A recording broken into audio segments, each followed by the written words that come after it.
O zaman efendim son kafa yani da problem para şia gırbiye kulübü gülü şia bine.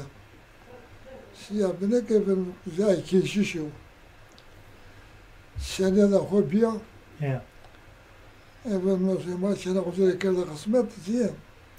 Yalnız efendim sarayı hut lazını koyu deyiverdi. Sesine kavulli kırdı, yok hutine de amor olsun. Vado grande gwen benatraga che kavul keda tugu come vada saraydı. Yani gwen tira keda tra horas be hora kavul keda. Açana dey, çana hoy zile keda kısmetiye. Evet mesela zile kısmet de keda bir zaman sonra bir göbe kalmış.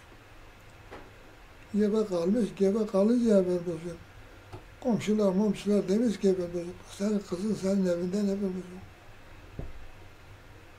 Şöyle olmuş, böyle olmuş. Yani söylemesine ayıp olur da. Efendim, bunu götür, salat et, bir şeyler et. O da gidiyor efendim, ya, kızına söylüyor götürüyor. Kızım seni Calası'ya götüreceğim, seni Calası'ya diyeceğim. Kız da diyor ki, baba, el seni gel ağzı eğer ki, ben sabrım, çağ vaktim tamam mı? Çağ vakti ki bir tamam. Kulp karake bineniyoruz, bu sonraki yeda kafa. Efendim olsun. Hesa, zöy bineniyoruz, etlem tör helalı sekerek. Tabi sak zamancı, ben de tamam. Kulp ki yene vif, topu nürfe kapar onu.